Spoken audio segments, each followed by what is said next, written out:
Hey, I want to play a quick game with you that Sarah and Jake played with us last night on Sports Sunday of stay or leave.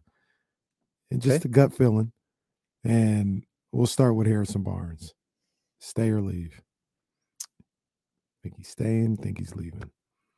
I'm going to say I came in 75-25. I leave 25-75. Hmm. So I'd say Wow. 25% chance that he's Wow. back. But I don't know.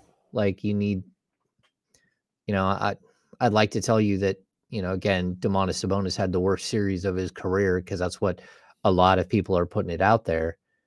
To me, like Domantas Sabonis is great because he has spacing and shooters all around him. In fact, Harrison Barnes shot like 25% in the series. That Kevin Huerter shot like 20%. That Keegan Murray shot 37.5, but 1 of 8 in the first 3 games. Like they were able to collapse on Domas because their shooters weren't hitting their shots. And I think it's that cut and dry. They couldn't hit shots for the series. And Domas, like if you just clog the lane and surround him, there's not a whole lot he can do. I wonder, before you continue, how much of that was a game plan from Steve? Like they're not gonna hit 15, 16, 17 threes every night. We'll try to survive the ones that they do. Maybe we lose those games, but this is how we're playing. We're going to force them to hit threes. And if they don't, we're going to beat them.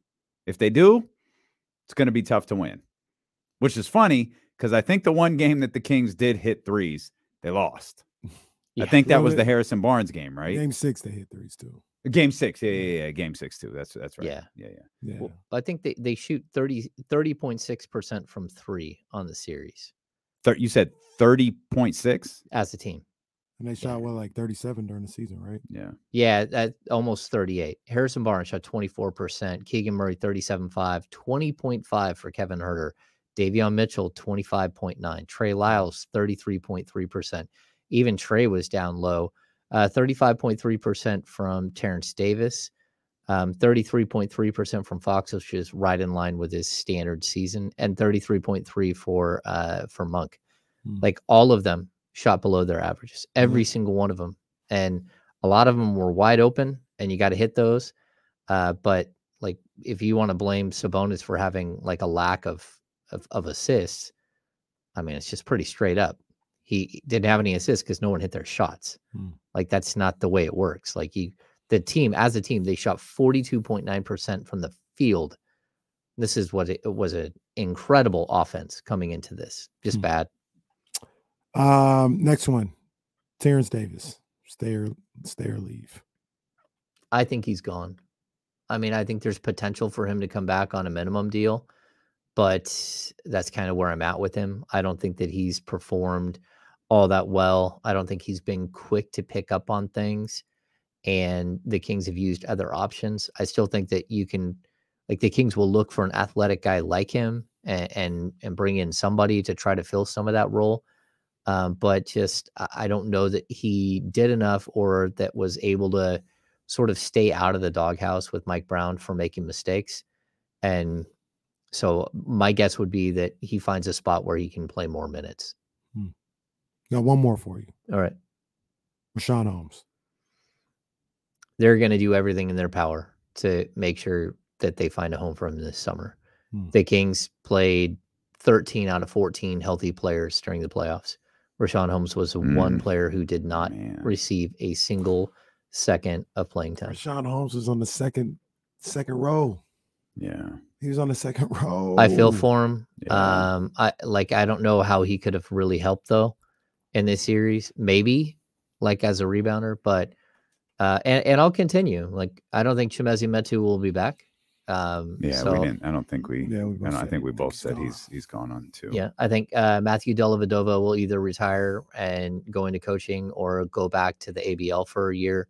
But I would assume that that's probably his last run. Outside of that, who else do we have? Delly was fun while it lasted. Delly seemed to ignite like an excitement in the fan base and on the team. Yeah, absolutely. They seem to love that dude. Yeah. I felt really bad for him when I saw him walking around with his hand in the air like that. That just looked terrible.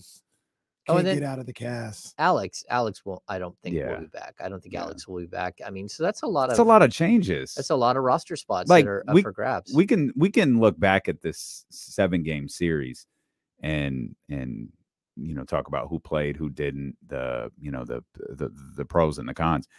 Chimezie Metu played a role in the Kings winning games this year. Mm-hmm. Throughout the course of the regular season. Obviously Trey Lyles did, Harrison Barnes did, some of these guys that we're talking about, Terrence Davis did. Some of these guys that we're talking about may not have played a major factor in this series, but they did play a major factor at various points during the season. These are losses. Like, don't get that confused. Losing them is going to be tough. You're going to have to find replacements. And this is the other thing about being on a team, and especially being in the NBA about this. We said so many times this year, these guys love each other. At least it seems that way, right? They love playing the game, as a unit. They love being on the same team. They love being teammates. They love the road trips and all this other stuff. And one of the reasons why moments like yesterday hurts so much is because they know it's not going to be this way. Whether it's 2 guys or 5 guys, they're not going to play together anymore. They're not going to play as a team anymore. And, that's what is upsetting for, a lot of guys in these situations is they know they're going to go out there. And when they start the season next year, it's going to be some new guys, some new faces. And you got to hope they can recreate that same type of chemistry with each other, but there's no guarantee. So yeah, I think it's gonna be tough. Malik had the line last night that I thought was so spectacular. He said, we all wanted the same things. We all wanted everyone to succeed. And that's what he thought made this team so special. Trey Lyles talked about this today. I thought Trey Lyles, I dig Trey Lyles. Again, we talk about vibes. His vibe behind the scenes is so mellow, so chill, but also forceful. You don't want to cross Trey. He's really, really bright. But he said today during his exit interview that De'Aaron Fox invited everyone out to his house for a birthday party, for his birthday party in December. And Trey Lyles said, that's the first time I've ever been invited to a teammate's house. It's the first time I've ever gone to a teammate's house and had dinner. He's like, this group, we love each other. We are all in it. And I thought that was interesting because it was actually kind of surprising that they hadn't had situations with teammates before where he'd been invited somewhere, but he's also not one of the top 6 guys on a rotation. He's not one of the buddy guys that, like Malik and De'Aaron. So not everyone always gets invited, but he did in this situation. And I think a lot of guys did, and that maybe wouldn't have been invited before. And it just built the camaraderie even more. So I thought it was interesting. Yeah, this has been a fun season with these guys. They are a really good group, and I hate to see that some of these guys won't be back, but that's the nature of the business. You love Trey's vibe. I love Malik's. Oh, I did too. Yeah. Malik's legit. I think my 2nd favorite player in the entire league. I love that dude. I don't think they will do anything. I don't think he'll do anything. Is there anything that could be done as far as his contract and making sure he's no. They just got to wait till the next year and hope that. Well, he's going to be in the same exact situation that they were in with Rashawn Holmes, where if they don't have salary cap space, the best they can do is that weird early bird where it's a salary starting around $11 million and they can go off of that. So if they don't have true cap space with him because they only signed him to a 2-year deal, they made a mistake there. They should have tried to get him for 3. It's possible he wouldn't sign for 3. But if you could have got him to sign a 3-year deal, then you could have worked an extension off of that. After his 2nd season, you could have extended him with a much higher pay. But because you didn't do that, now he doesn't have true Larry Bird rights. He has early bird rights. Even if he becomes a free agent after next season, you don't really have bird rights to him. So is it one of those things where you can't go over your cap to sign him? No, Or- exactly. That's what bird rights. So bird rights are that you can circumvent the cap. You can go as high as you want, Right. and not worry about your place in the salary cap standing. But that's only for players who are with the team for 3 years or come to a team with a contract that is 3 years or more. It's sort of like the Sabonis situation. Sabonis has a 4-year deal, and the Kings could extend him this summer, but that's a whole nother gray area about like how much you can give him, stuff like that. In his 4th year, you can sign him for as much as you want. Mm-hmm. And so like a lot of guys on the Kings are in that same situation. The Kings could, like Chimezie Metu has been with the team long enough that they could actually extend him some sort of contract. But like some of these other guys, they haven't. Even Terrence Davis, I'd have to look, but the way that he came to the team he was basically building off of a 2-year deal with Toronto. Then he signs another 2-year with the Kings. So it ends up being part of the same contract. So it's possible that they could go over the cap they could not worry about the cap and use bird rights with him, or not use an exception.